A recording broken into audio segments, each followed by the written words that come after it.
পরম করুণাময় ও পরম দয়ালু আল্লাহর নামে।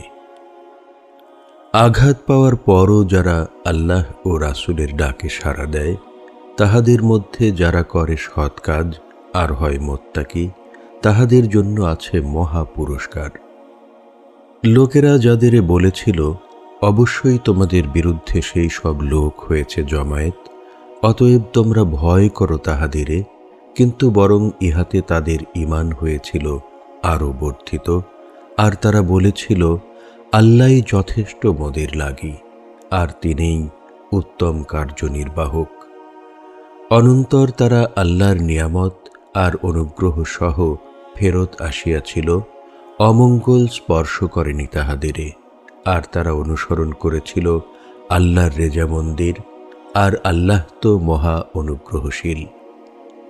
এ তো কেবলমাত্র শয়তানি যে তাহার বন্ধুদের ভয় দেখায় তোমাদেরে, কিন্তু তোমরা তাদেরে ভয় করো না, বরং আমাকেই ভয় করো যদি তোমরা হও মুমিন।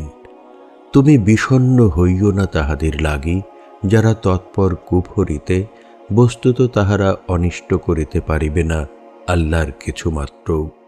আল্লাহ তাদের লাগি ইচ্ছা করেন না পরকালে কোনো অংশই, আর তাহাদের জন্য আছে মহা আযাব। নিশ্চয় যারা কুফরি কিনেছে ঈমানের বিনিময়ে, তারা কোনো অনিষ্ট করিতে পারিবে না আল্লাহর, আর তাদের জন্য আছে যন্ত্রণাপ্রদায়ক শাস্তি। আর যারা কুফরি করেছে, তারা যেন এরূপ ধারণা না করে যে আমি তাহাদেরে যে ছাড় দিয়েছি তা তাদের জন্য মঙ্গলকর। আমি তাহাদের ছাড় দিয়েছি শুধু এজন্যেই যে তা তাহাদের পাপই শুধু করিবে বর্ধিত, আর তাহাদের জন্য আছে শাস্তি লাঞ্ছনাপ্রদ। আল্লাহর জন্য ইহা নয় যে তিনি পবিত্র হইতে অপবিত্রকে পৃথক না করাতক। তোমরা যার উপর আছো তিনি মুমিনদের সেভাবেই রাখিয়া দিবেন। আর আল্লাহ এরূপও নহেন যে তিনি অদৃশ্য বিষয় তোমাদের করিবেন বিজ্ঞাপিত, বরং আল্লাহ তাহার রাসূলগণের মধ্যে থেকে যাকে ইচ্ছা তাকে মনোনীত করেন। অতএব তোমরা আল্লাহ ও তার রাসূলের প্রতি ঈমান আনো। আর যদি তোমরা ঈমান আনো আর মুত্তাকি হও, তবে তোমাদের জন্য আছে মহা প্রতিদান। যারা কৃপণতা করে তার ব্যাপারে নিজ অনুগ্রহ থেকে আল্লাহ যা দিয়েছেন তাহাদেরে, তারা যেন মনে না করে যে এ কৃপণতা তাদের জন্য মঙ্গলকর, বরং উহা তাদের জন্য অমঙ্গলকর। ওই মাল যাতে তারা করেছিল কৃপণতা, কিয়ামত দিনে উহাই তাদের কণ্ঠবেড়ি বানিয়ে পরিয়ে দেওয়া হবে গলায় তাহাদের। আর আল্লাহর জন্যই মিরাস আসমানসমূহ ও জমিনের। তোমরা যা করছ তদ্বিষয়ে আল্লাহ খবর রাখেন। অবশ্যই আল্লাহ শুনেছেন তাহাদের কথা যারা বলে থাকে, নিশ্চয় আল্লাহ ফকির আর আমরাই ধনী। অচিরেই আমি লিখে রাখব যা তাহারা বলে, আর অন্যায়ভাবে তাদের নবী হত্যার কথা, আর বলবো তাহাদেরে, তোমরা গ্রহণ করো শাস্তি জ্বলন্ত অগ্নির। ইহাই তাহা যাহা তোমাদের হস্তসমূহ প্রেরণ করেছে এর আগে। আর অবশ্যই আল্লাহ তার বান্দাদের প্রতি নহেন জুলুমকারী। যারা বলে, নিশ্চয়ই আল্লাহ আমাদের কাছে অঙ্গীকার করেছেন যে আগুন যা গ্রাস করে, আমাদের লাগি এমন কোনো কোরবানি না আসা তক আমরা যেন কোনো নবীর প্রতি বিশ্বাস নাহি করি। তুমি বলো, নিশ্চয় আমার আগে উজ্জ্বল নিদর্শনাবলী, আর তোমরা যা বলো এসেছিল আল্লাহর রাসূলেরা তৎসহ। তবে কেন তোমরা হত্যা করিয়াছিলে তাহাদেরে, যদি তোমরা হও সত্যবাদী?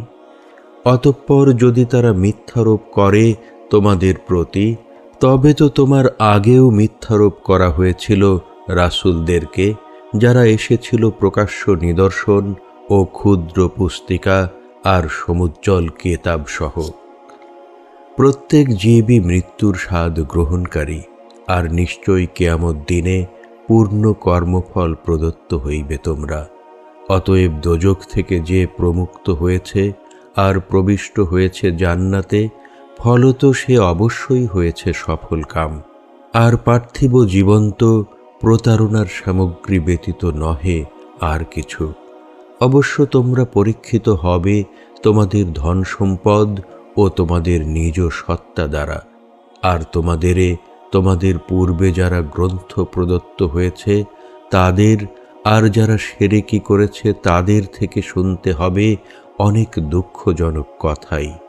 আর যদি তোমরা ধৈর্য ধারণ করো আর সংযমী হও তবে তা হইবে খুব সাহসের কাজ।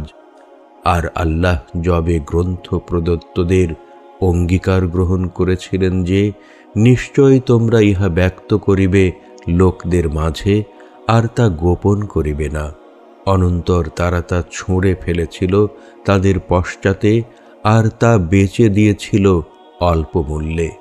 অতএব তারা যে মূল্য গ্রহণ করেছিল তা ছিল কতই না নিকৃষ্ট। তোমরা মনে করো না যে তারা যা করেছে তজ্জন্য তারা সন্তুষ্ট, আর যা তারা করেনি তার লাগি তারা প্রশংসা পেতে ভালোবাসে। ফলত তাদের সম্পর্কে তোমরা কখনোই মনে করো না যে তারা শাস্তি থেকে বিমুক্ত, আর তাদের জন্য আছে শাস্তি যন্ত্রণাদায়ক। আর আল্লাহরই লাগি আছে আসমান সমূহ ও জমিনের রাজত্ব, আর আল্লাহ সর্ববিষয়োপরি শক্তিমান। নিশ্চয় আল্লাহ সত্য বলেছেন।